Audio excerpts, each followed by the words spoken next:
At talagang gusto tayong bigyan ng Panginoon ng pagpapala. Pagpapala na tayo magkaroon ng buhay na matiwasay. Sa panahon na ito ng stress, anxiety, and fears that could lead even to grave depression, one of the greatest skills that people could know and master is how to rest and relax.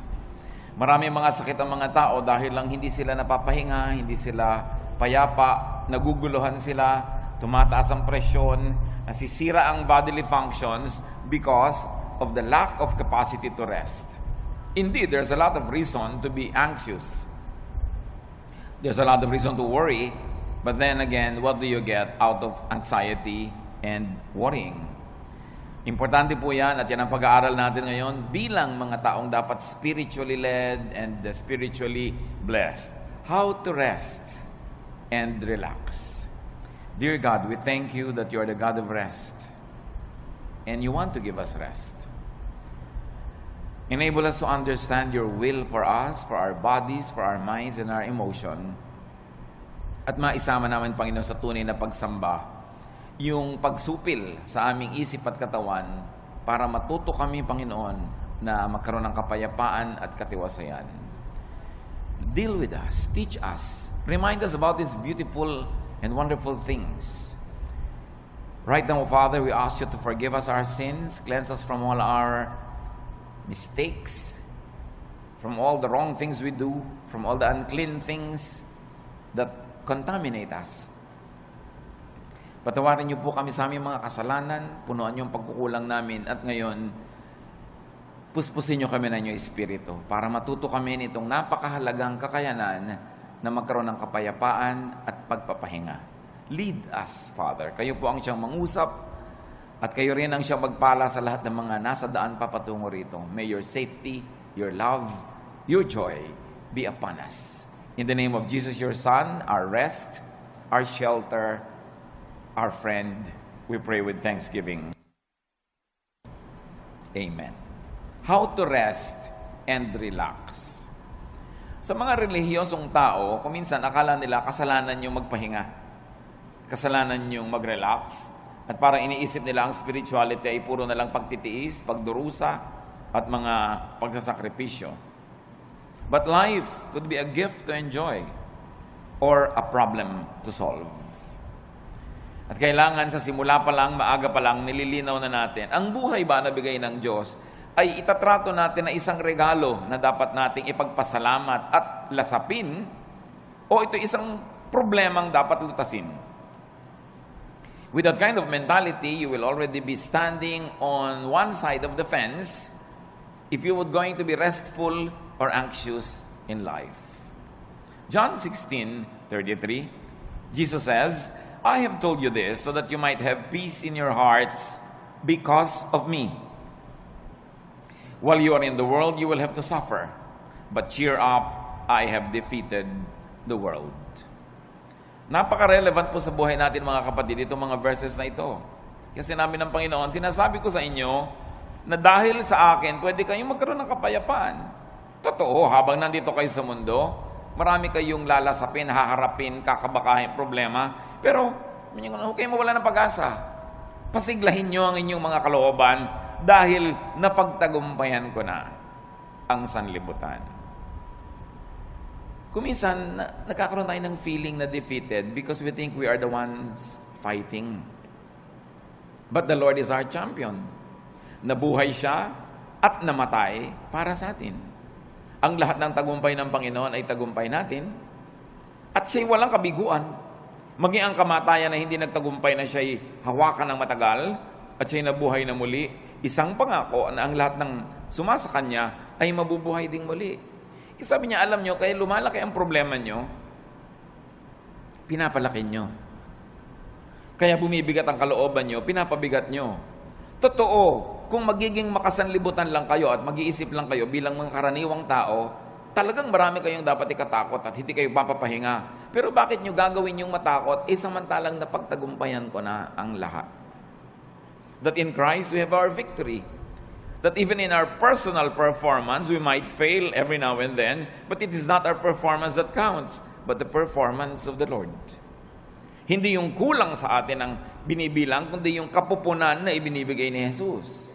Hindi yung ating karumihan, kundi yung paglilinis ng kanyang dugo. Hindi yung ating mga kamalian, kundi yung kanyang pagiging tama. Ang siyang ibinibigay at ibinibihis sa atin, kaya marapat lang na atin itong unawain. Life is indeed a gift to be enjoyed and shared. Like love, enjoyment and happiness is like a handful of sand. Yun pong buhangin, pag hinawakan nyo lang ng nakarelax ang kamay nyo, andyan lang. Pero subukan yung sobrang diinan ng hawak, sikipan, dumudula sa pagitan ng mga daliri natin yung buhangin at natatapong lahat. When you hold too tightly, sand slips through your fingers. And happiness is like that. Enjoyment, like love, is like that. Pag sobrang mong hinigpitan, nawawala. Dapat relax ka lang. Relaxing and knowing how to relax could be a great tool of survival in this age of stress. Marami talagang stress ngayon. Pati nga inumin mong tubig, binabayaran na, binibili, nung araw naman hindi. Maraming gastos ngayon na dati hindi naman gastos. Yung load, ang laki-laki ng pera mong napupunta sa load, dati naman hindi ginagastahan yan eh. Marami talaga. Pero marami ring blessing na available. Kita nyo naman, nagsusurvive ang lahat. Life is even better.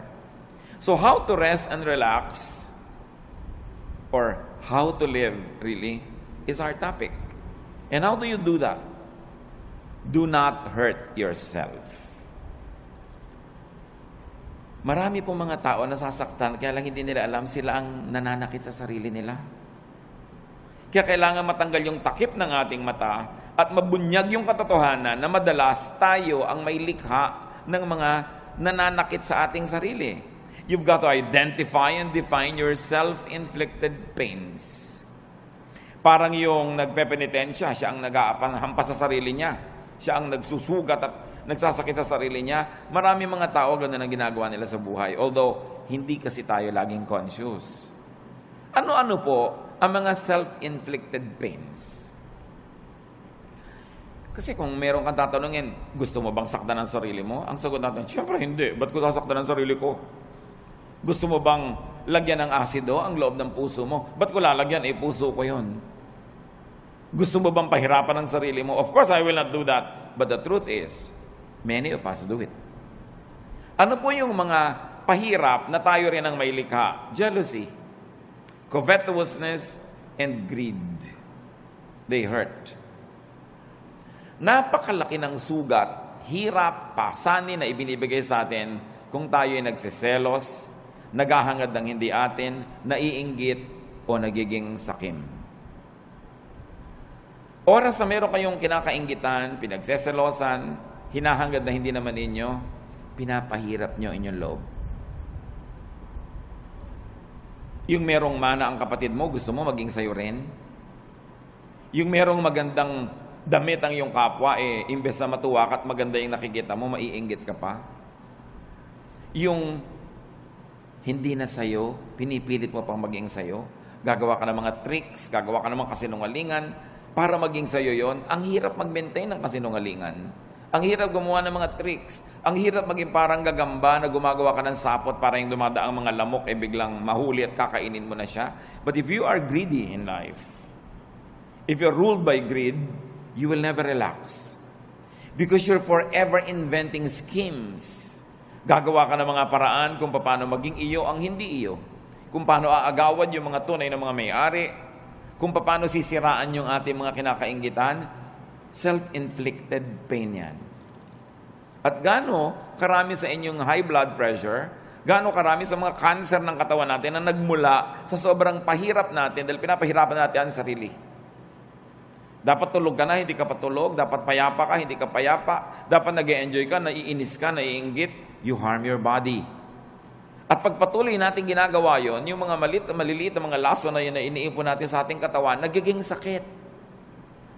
Ang tatamaan yung mga pinakamahinang parts of your body, so doon magmamanifest yung mga sakit.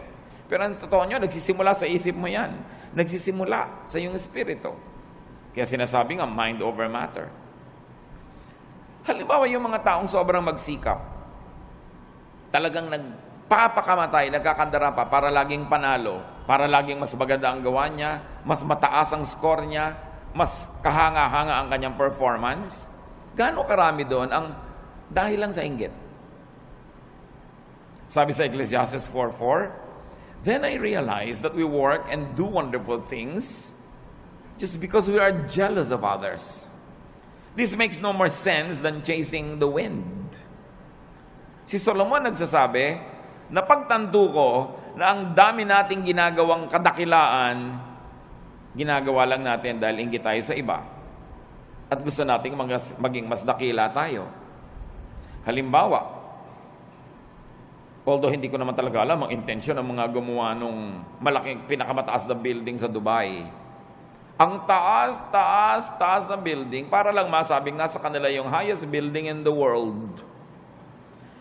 But what is the context of a tall building, for instance in Manhattan, in New York? Kasi wala nang space, itataas ba ng itataas yung building mo? Kasi wala nang space.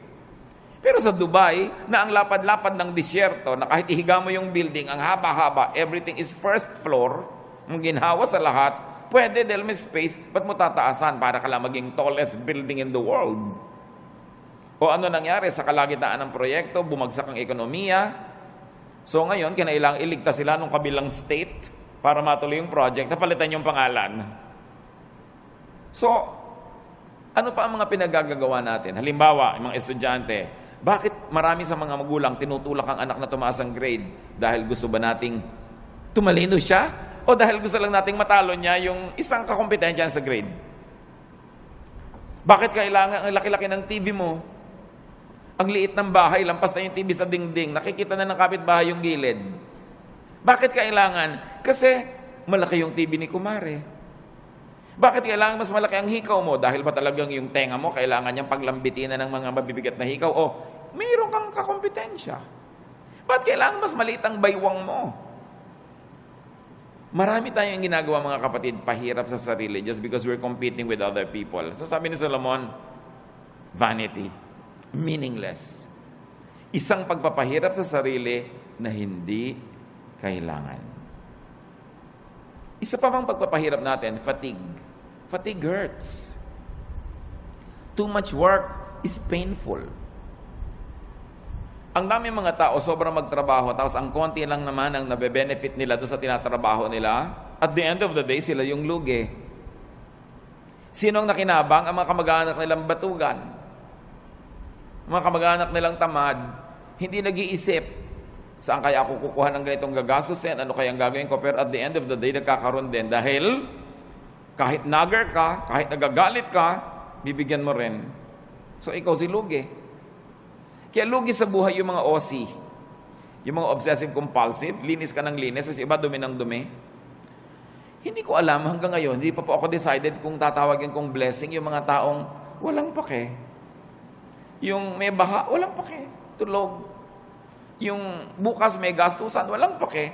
Pero at the end of the day, nabuhay din sila ng 70, 80 years old, masaya pa sila. Kaysa ikaw, worry ka ng worry, isip ka ng isip. At ang nangyayari tuloy, dahil mahilig ka mag-isip, ikaw tuloy ang sasagot sa mga gastusin niya. Kasi ikaw yung responsible.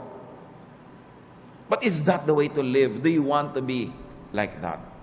You've got to let go of some things. Going against your conscience for the sake of gain hurts. Gaano karami, mga kapatid, ang ginagawa natin na labag sa ating budhi? Siro, ginagawa mo para lumaki ang iyong kita? O para mapalapit ka sa isang taong pinupuri mong ang totoo, nandidiri ka sa kanya? Ginagawa mo, pero naiinis ka sa sarili mo at ginagawa mo yon. So, ba't mo ginagawa? Yung bang gain na mapapala mo doon is more than the loss. Pag kinumpare mo yung napala mo at yung lugi mo, na nahirapan ang iyong loob, napagod ang loob mo, nakakasira ng kalusugan. Nakakasira ng sarili. Ano pa po ang mga pahirap natin sa sarili na hindi natin nare-realize? Strained personal relations. They hurt. Tuwing meron tayong kaaway, kagalit, and we maintain this kagalitan, hirap tayo. Dahil kahit matigas ang loob mo, kahit ka pa nagtatapang-tapangan, aminin mo, mas gusto mo naman friendly yung atmosphere. Mas gusto mo naman na kabati mo yung kagalit mo ngayon. Mas gusto mo naman na love ka niya kaysa hate. Kahit nagpe-pretend ka pa that you don't care, you care. Why? Because the Spirit of God lives in us. And that spirit is hurt whenever things are wrong. Kung ang mga relasyon natin sa ating kapwa ay pangit, kaya kami mga tao nagpapagamot, laging masakit ang ulo, laging masakit ang likod, laging masakit ang ganito. Tanong mo, marami ka bang kaaway na kamag-anak, kaibigan? Opo. Hindi mo kailangan ng gamot. Makipagkasundo ka lang, baguhin mo ugali mo, gagaling ka. Kaya kami sakit, kahit inumin mo lahat ng isang drum ng mga gamot, kung lagi kang nakikipag-away, lagi kang may kaaway, may gusto kang sugurin, defensive ka dahil may sumusugod sa'yo, magkakasakit ka. Kaya ang Panginoon nagtuturo, forgive, make peace. Sa palagay niyo, nagtuturo siya para tayo lugihin? No. Nagtuturo siya ng ganoon kasi alam niya, when you forgive, you relax. When you make peace, you relax. And when you relax, you will get well, even if you're sick. Or you will not get sick. And then it's to your advantage. Lahat ng turo ng Panginoon, hindi para tayo madehado. Doon tayo panalo. Ang tulo ni Satanas, yun ang mahirap. Yung dapat ikaw ang panalo. Talunin mo siya. Dapat mas pataas ang score mo. Dapat mas mayabang ka sa kanya. Dapat mas malakas ka. Hindi ka mapapahinga. Pag lagi ka nakikipag-compete. And these are usually the burdens of and deception in highly professional vocations or in competitive endeavors. Yun ang pinag-usapan natin. Kaya nga kung minsan meron tayong kapatid o pinsan na masyadong baliwala, yung sobrang bahala na, sobrang hindi siya nag-aalala, ang totoo, mas minsan humahaba pa yung buhay niya kaysa sa'yo. Siyempre, ayaw naman natin maging ganon. Pero meron tayo kahit konting dapat matutunan doon sa mga taong marunong magsawalang bahala paminsan-minsan. Kasi pwede mong punuin ang buhay mo ng puro takot. Pero anong mapapala mo? Obserbahan nyo sa aeroplano, pag magte-take off, iba-iba reaksyon. Meron talagang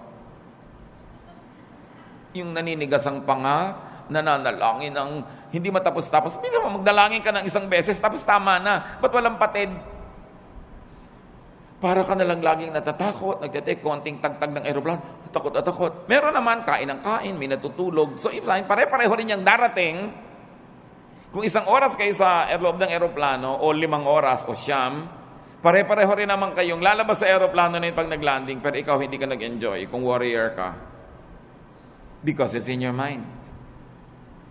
Kaya nga po sabi ko doon sa mga laging natatakot, to myself included sometimes, when you get tempted to be afraid, may kilala ka na ba? Personal na kilala mo na namatay dahil sa plane crash? Wala pa akong natatawang na yes ang sagot. May kilala ka nang namatay dahil nabundol ng tricycle? Meron. Meron kilala ka nang namatay na nasa kama lang, binangungot, namatay? Meron. May kilala kang nasa ospital, naliligid ng mga doktor, namatay? Marami. Yung pala, mas marami doon, di mas matakot ka matulog. Mas matakot ka maglakad sa kalye, but pagsasakay ka, takot na takot ka because you're psych yourself up to be afraid while flying is the safest way to travel. So it's all in your mind. Ba't mo papahirapan na yung sarili? Kung pwede ka naman mag-relax. And besides, kahit mag-worry ka, makokontrol mo ba yung hangin, yung aeroplano? No. So meron tayo dapat na punto na pwede tayong magsawalang bahala. Total, wala ka rin naman magagawa kahit sikapin mo na bahalain mo yun, hindi rin pwede. Worry hurts. When you worry so much. So do not worry. Do not play God. Ano po ang kinalaman, mga kapatid, ng worrying and playing God? Making things work is God's role. Yung hindi mo control, katulad nun, lumilipad ka na, hindi mo control yan eh. So hayaan mong God ang mag-isip doon.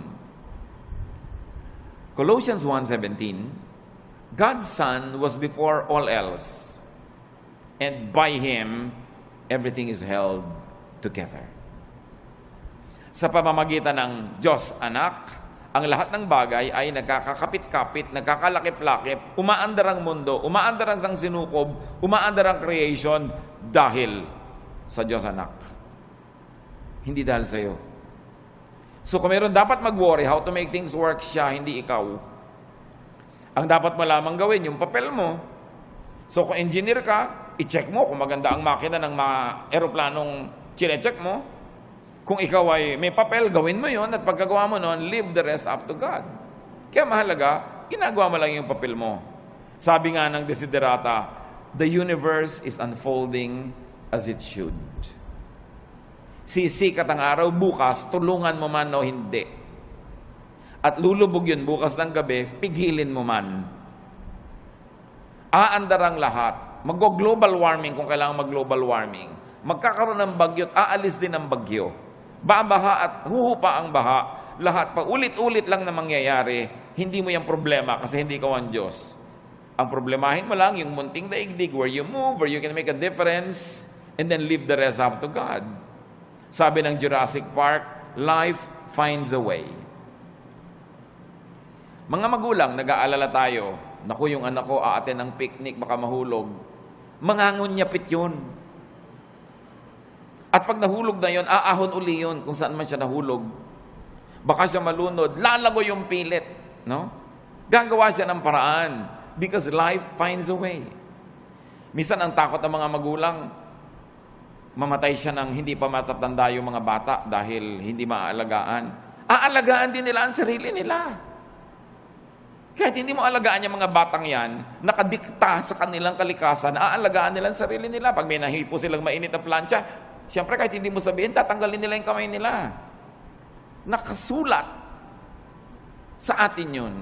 We were wired to survive, to reproduce, and to live the cycles of life that are assigned to us. So hindi natin dapat masyadong inaalala yan. Nakatakda yan. Huwag mo alalahanin ang shape ng bulkang mayon. Magiging perfect pa kaya yan ng matagal? Paano kung sumabog? May mga nagagano, nagwo-worry. Anong gagawin mo? Tingnan mo na lang siya. Kung hindi na siya perfect, tabi-tabingi. Find another beauty in it. But enjoy it while it lasts. Maybe you have a provider complex or a protector complex or a teacher complex, but do it only up to a point. Do not overdo being a provider. Because even if you don't provide for your loved ones, they will find a way to continue living. Even if you don't protect them all the time, God designed them to protect themselves. You don't always have to be the teacher. You don't always have to be the moralizer, the one who says the right thing, because they will also hear it from other sources, aside from they will hear it from their conscience. So don't play God, that's what we mean. Iinom ka ng gamot, inumin mo, manalangin ka, and let it work. Huwag mong alalahanin. Huwag mong buksan yung mga benda ng sugat mo para tingnan mo kung naghihilom na yung sugat mo. Dahil lalo na namang mabubulat-lat, dudugo lang. Let it heal by itself. Just do your part. It's important because when you over-worry, you get too tired and fatigue hurts. Pag pagod ang tao, bumababa ang immune system. Madali kang magkasipon, madali kang magkaroon ng mga sakit pag pagod ka kasi bumababa yung panglaban ng katawan mo sa mga invaders. Kaya dapat nagpapahinga. Observe design and load limits. You have to rest. Sa mga may mga bayani complex, rest. More work sometimes means more income, but often it means less happiness. More income doesn't always mean more happiness. Maybe more pleasure for the people who depend on you, but not necessarily for you. At meron kang tungkulin sa iyong sarili. Bago pa man ang tungkulin mo kahit kanino, kailangang buhayin mo ang sarili mo, pasayahin mo ang sarili mo, ipahinga mo ang sarili mo, at huwag mong payagan kahit yung mga minamahal mo, napatayin ka, sipsipin ang dugo mo, istrohin ang dugo mo, nag-e-enjoy sila, tapos ikaw yung nangangalirang at natutuyo. You have a duty to yourself. Life is a primary duty of life.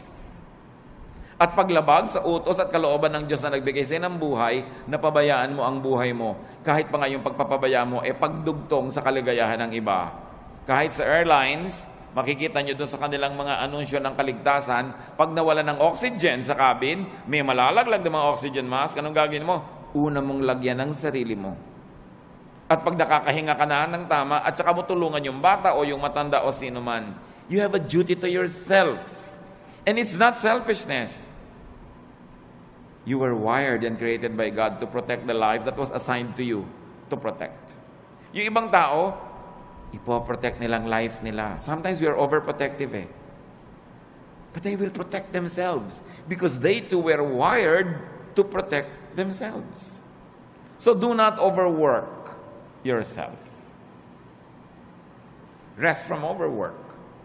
Learn appropriate contentment with what you make.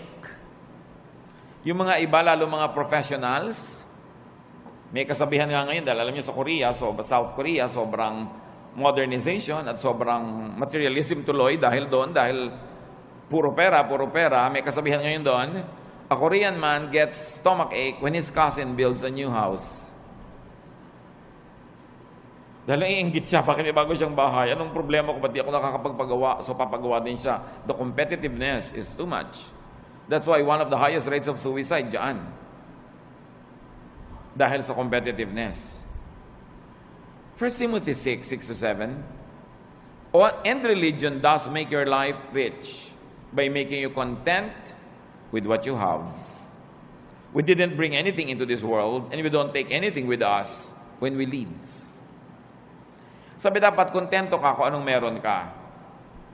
Hindi sinabi na kung ano na lang nandyan pwede na. Kasi itinuro, 6 days you shall work and on the 7th you will rest.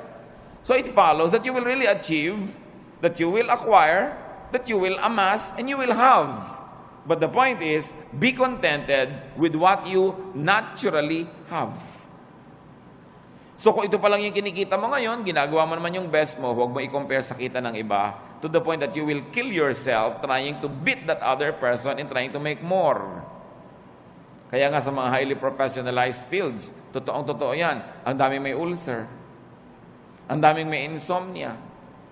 So they squander their youth trying to make money, and when they are old, they use all their money to become healthy again.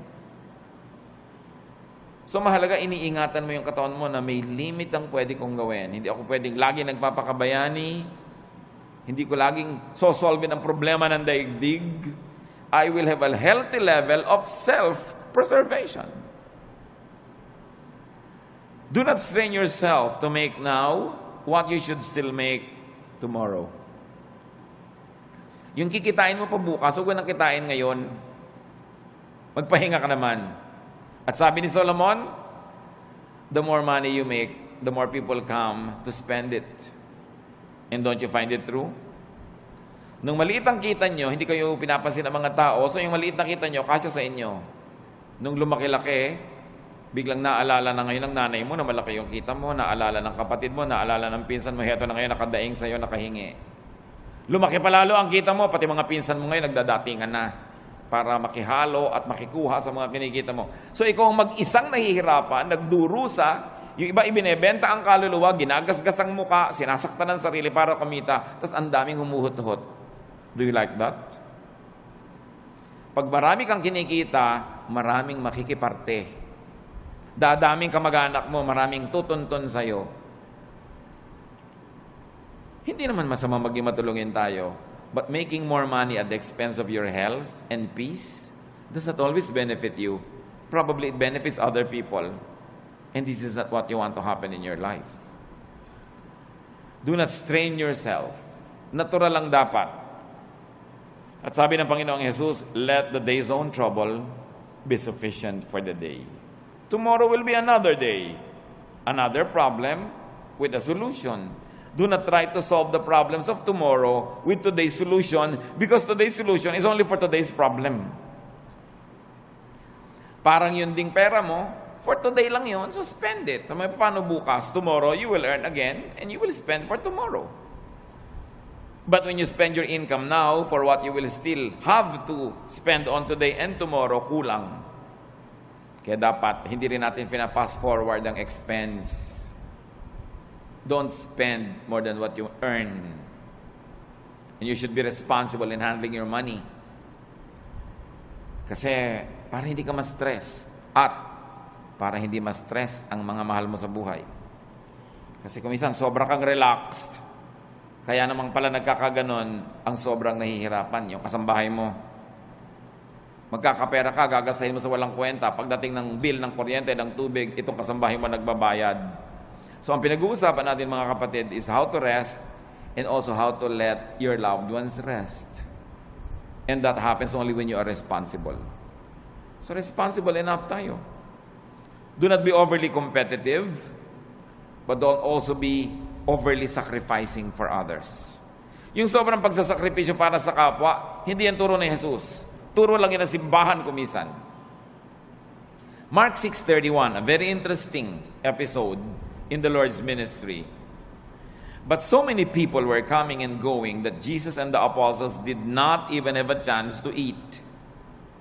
Then Jesus said, let's go to a place where we can be alone and get some rest. Sasabihin ba, very un-Jesus yata? Ang daming tao na kailangan ng pakainin. Ang daming taong kailangan pagalingin. Kailangan ipanalangin. Kailangan i-counsel. Kailangan turuan. Kailangan palayasan ng mga espiritong nakatira sa kanila. Pero pagod na sila. Ano sabi ni Lord? Shh, halik kayo. Tahimik tayo mawala dito. Iwan natin ang mga taong yan. Pumunta tayo sa isang lugar na tahimik na hindi na tayo masusundan. Magpahinga tayo at kumain doon. Do you do that? Mga kapatid, kung minsan, sobra kayong palatulong sa inyong mga kamag-anak at yung asawa niyo naman, cooperative. Pero sinasabi niyo ba kung minsan sa asawa mo, huwag muna nating isipin yung mga kapatid mo at kapatid ko, tayo muna magbakasyon. Dapat ganun. Hindi puro sakripisyo. Yung nakatira ka sa isang bahay na ang ingay-ingay, nakakatulig, kahit sa katumingin may muka, siksikan. Hindi mo masabihin sa asawa mong, minsan, mag-motel naman tayong dalawa, honey, para tayong dalawa lang, makapag-salarinan. Dapat mong ginagawa yun. Jesus showed us the way. Don't kill yourself giving to others. You've got to give yourself time and space to enjoy the blessings of God, even though sometimes lang, once in a while, but you have to do it. Why? Because you cannot give what you do not have.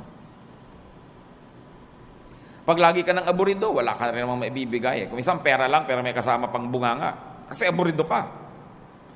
Minsan, nagbabantay ka nga sa pasyente, pero kulang na lang, hulog mo siya sa kama. Kulang na lang, hagisan mo ng juice niya. Kasi pagod na pagod ka nakababantay. So, pwede mo sabihin, mga kapatid, kayo naman magbantay sa nanay. Pagod na ako, mainit na yung ulo ko, pati sa kanya. Why? Because we have limits. So, wag nating sobrang pagodin din ang kapwa natin. Sa mga families, kumisan unfair eh. Yung nag-aalaga sa magulang, yung isa lang napa-assign, dapat take turns. Para fresh ka. Kung may mga hirap, kailangan you take turns facing the difficulty, hindi lang isa yung naka-assign. Observe your limits and observe your Sabbath. Yan, Panginoon, sabi niya, iwan muna natin sila. Kahit mamatay tayo dito, katutulong, hindi pa sila mauubos. So, kailangan magpahinga rin tayo.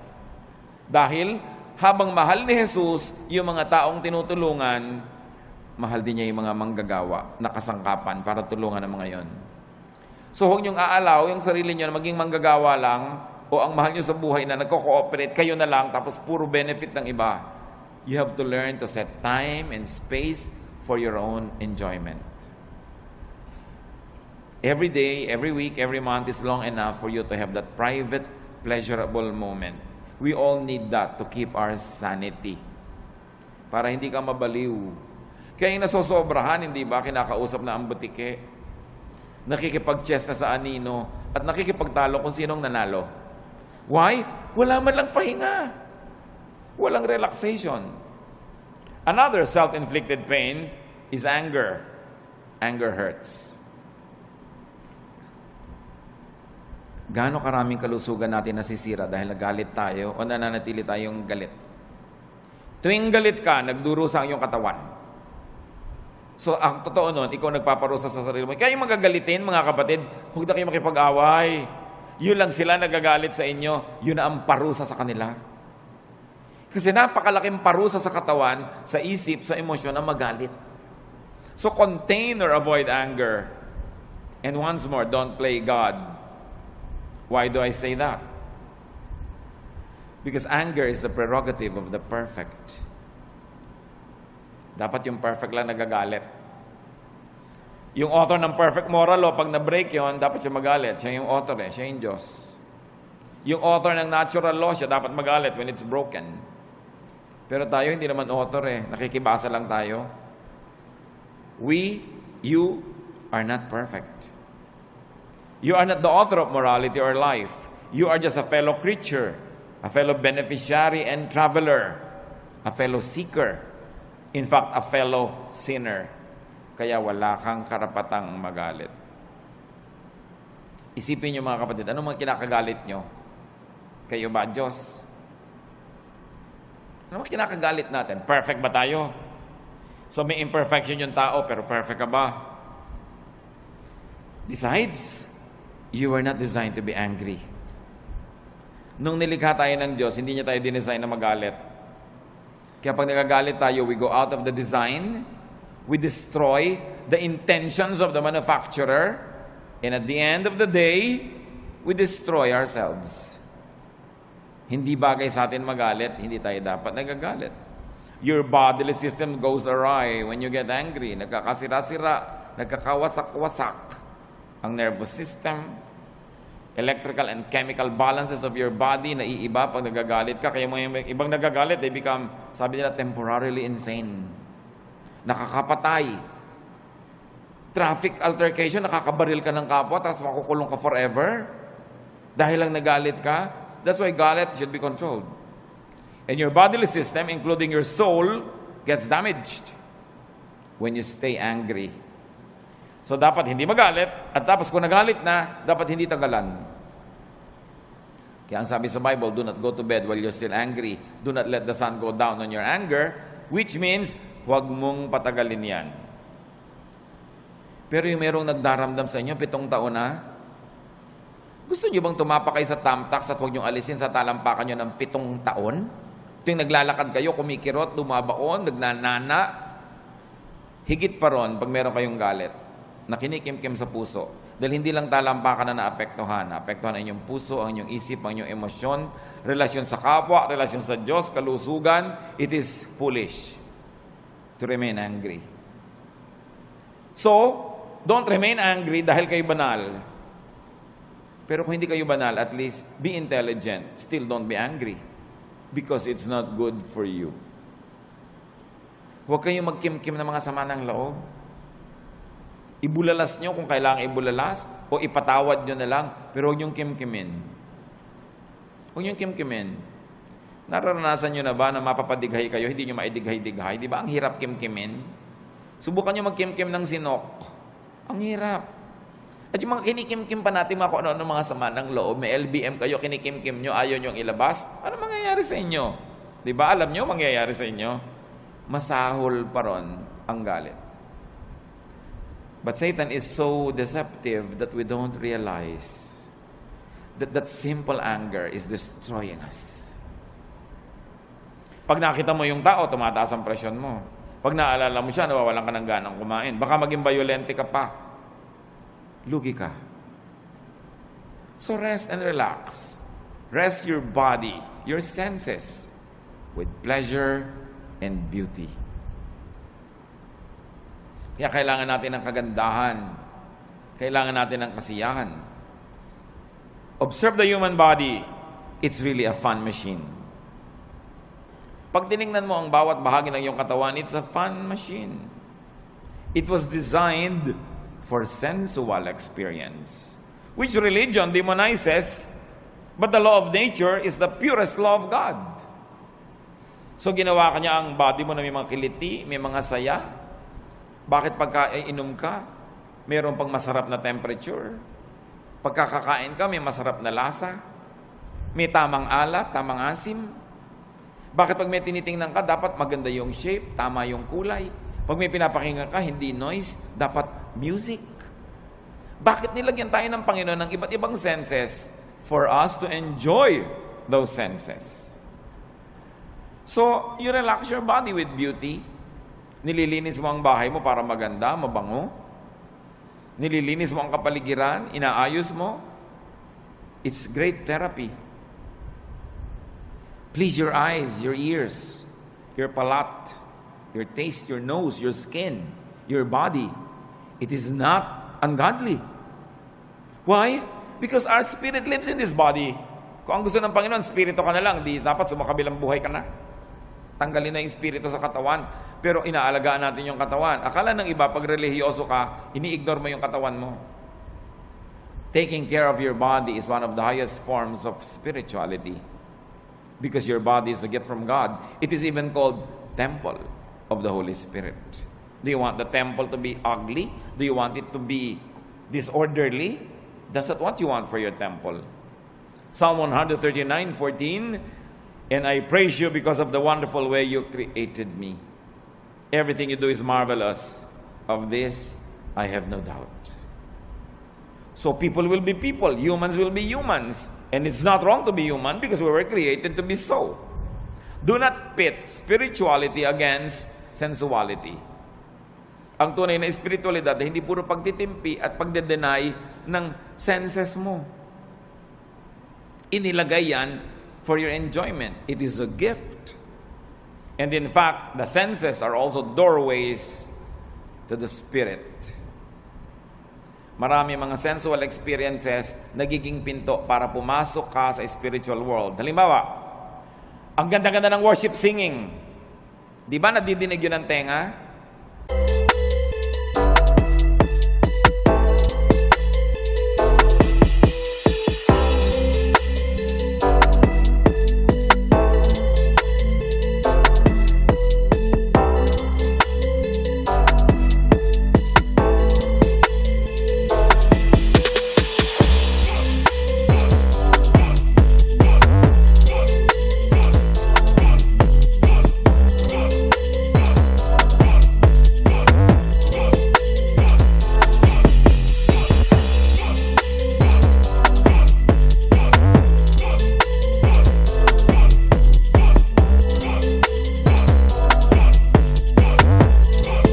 Because you hear it and it's beautiful, you are transported in a spiritual way to the point that you say, I heard God, I saw God, I felt God's love, I was ministered to, na-bless ako.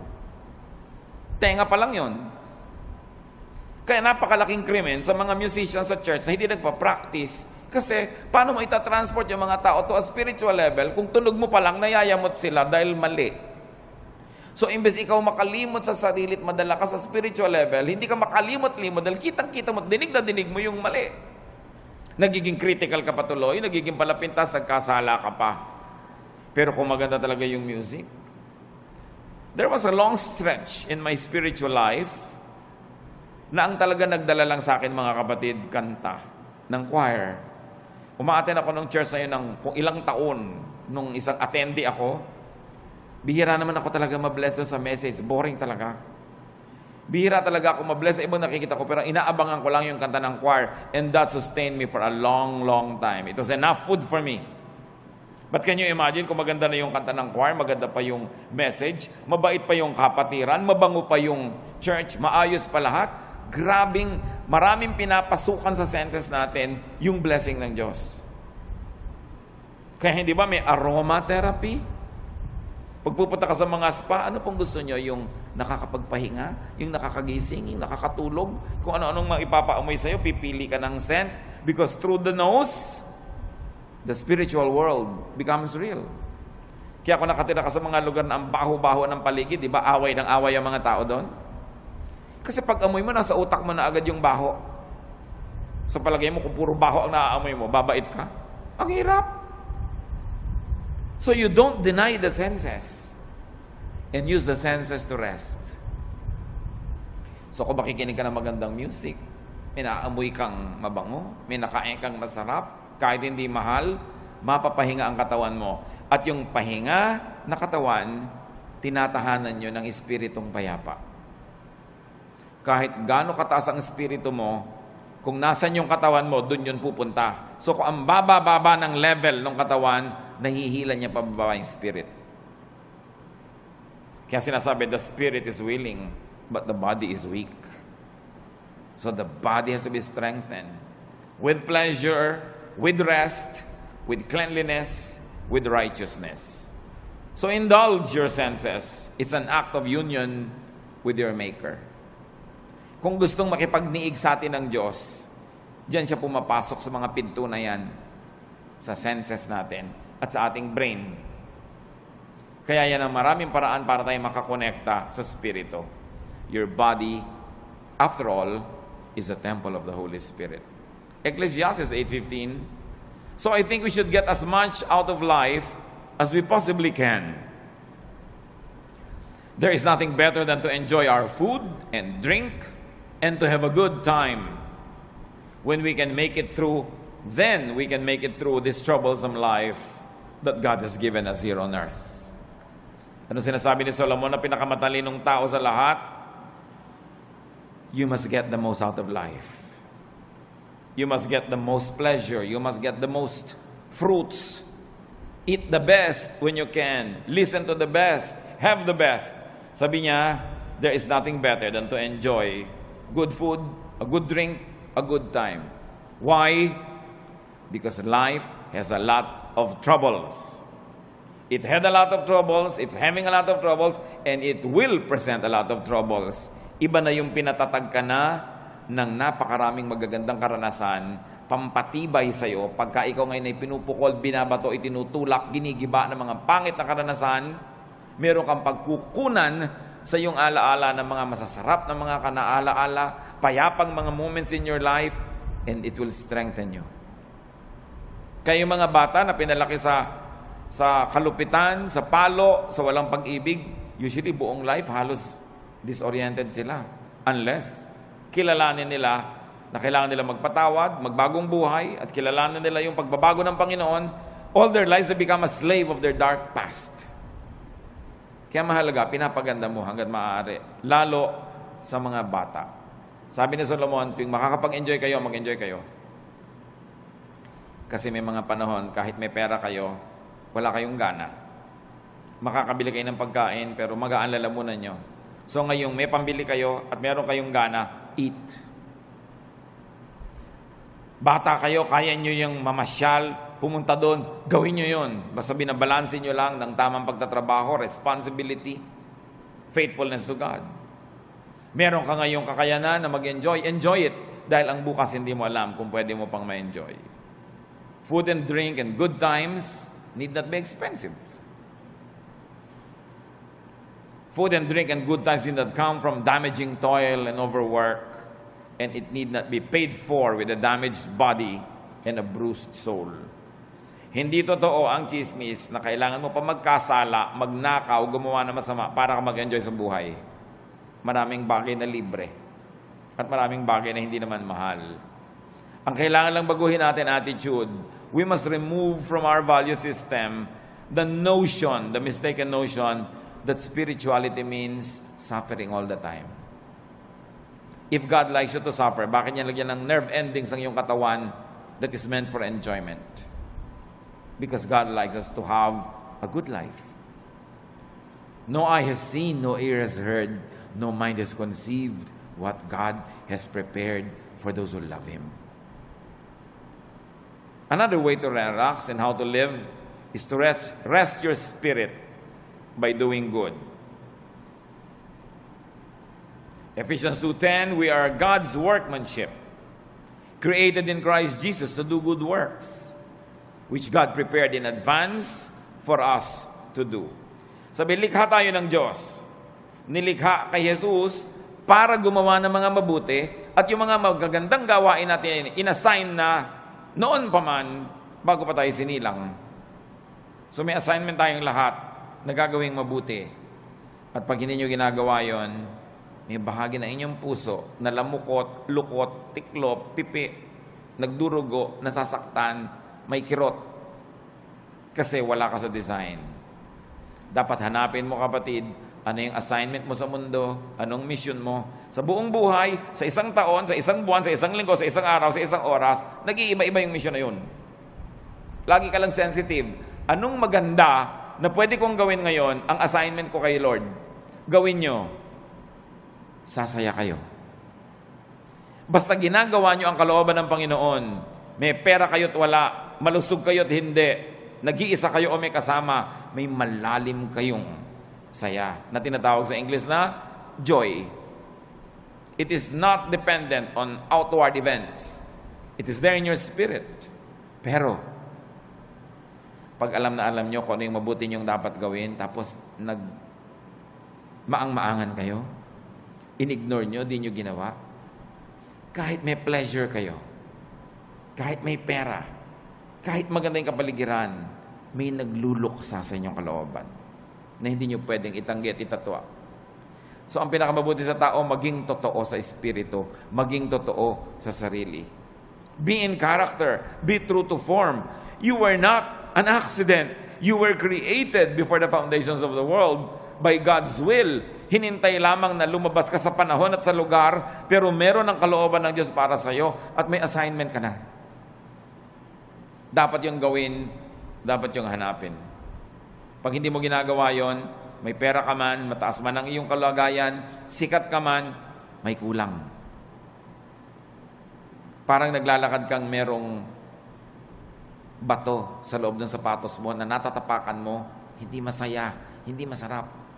Psalm 62:1, my soul finds rest in God alone. My salvation comes from Him.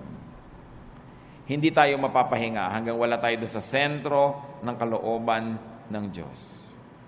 So huwag makipagtunggali, huwag lumaban, makiayon. Flow with the Spirit of God, enjoy the trip, enjoy life, do what you have to do good, be righteous, and then meet your Maker when time comes. There will be no regrets when you have lived a full life. Nabigyan mo yung dapat mong bigyan, nakain mo yung gusto mong kainin, which of course entails work. You have to work, you have to earn it, so that you will have something for yourself and more to give away. Kasama tunay na espiritualidad ang pagtatrabaho, yung pagiging responsible, but don't be overly responsible because you will only be full of stress. Marunong ka dapat magsara ng dapat isara, lumimot ang dapat limutin, magpatawad ng dapat ipatawad para nakapahinga ang iyong kaluluwa. Pero mahalaga, punuin ang buhay ng mabubuting gawa. Revelation 20:12, I also saw all the dead people standing in front of that throne. Every one of them was there, no matter who they had once been. The book of life was opened. The dead were judged by what those books said they had done. So lahat ng ginawa natin, ginagawa, gagawin pa, nakalista, at magiging basihan ng final judgment. Doing good places you in the path of God's blessings. Doing good gives balance and peace. Halimbawa mga kapatid, nalilito kayo, gagawin ko ba mabuti o yung hindi mabuti? May masama sa akin, gagantihan ko ba ng mabuti o ng masama rin? Huwag na kayo malito. Gawin nyo na lang yung mabuti. Because God is a perfect accountant. Marunong siya mag-debit, credit, balance. Halimbawa, meron kang ginawa ng mabuti na hindi mo naman dapat gawan, sumobra. Sa palagay nyo, hindi ibabalik sa ni Lord yung sobra. Pero meron kayong dapat gawa ng mabuti, pero kulang ang ginawa nyo. Sa palagay nyo, hindi kayo sisingilin. Kumuha ka na lang ng tama.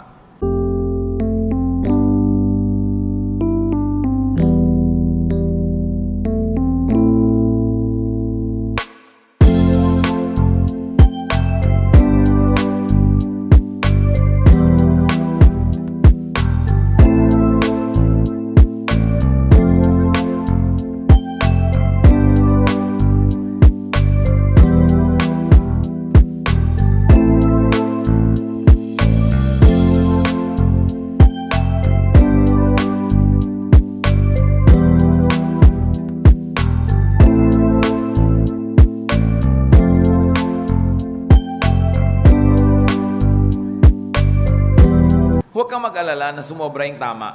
Kasi credit yon. Pwede ngayong itapal sa mga marami mong kulang sa buhay.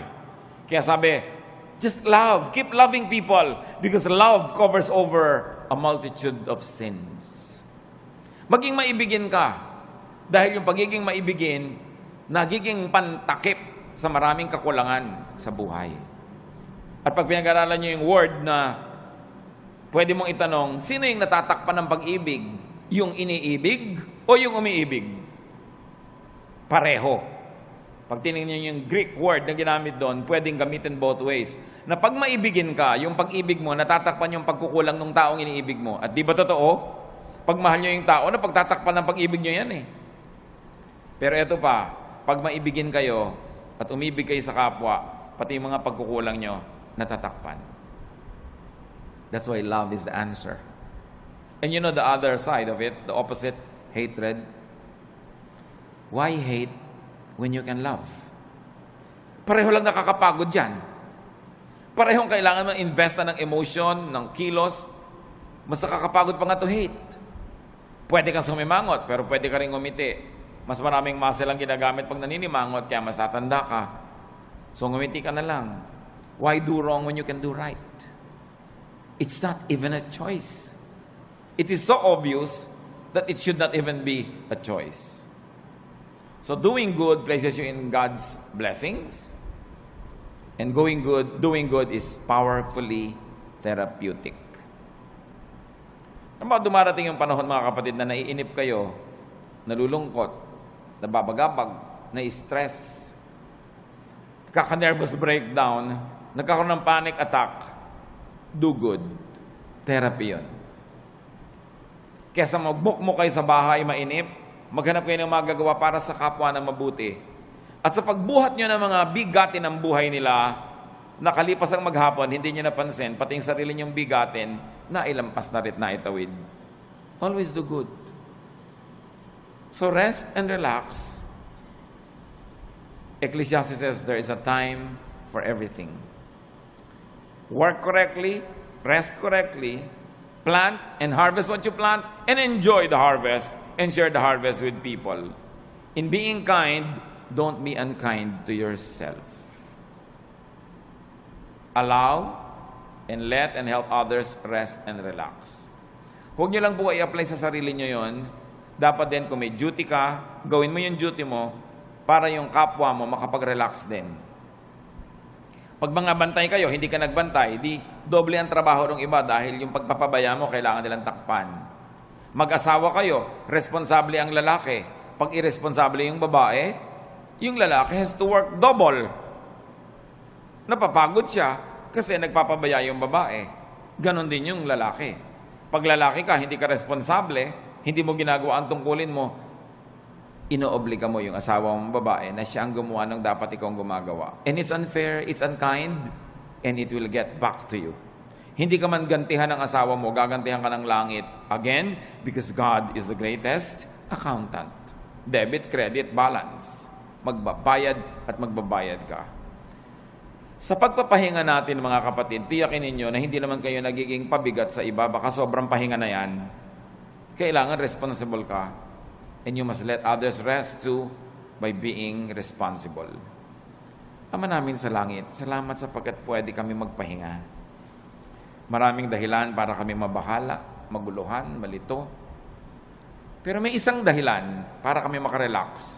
At kayo yon. You are our God. You are our Creator.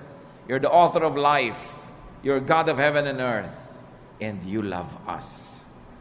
Because of that, you guide us, you teach us, you correct us, and you balance our lives. Turuan niyo kami, Panginoon, na gawin ang dapat namin gawin bilang nilalang at magkaroon kami ng wisdom na ipasa inyo yung para sa inyo na siyang lumalang sa amin. That we should just be responsible humans but not play God. We should observe our limits and enjoy each day as we also do good things each day. Magbulay-bulay tayo sa katahimikan, mga kapatid, hanapan ng personal pang mga application ang mga pinag-aralan natin.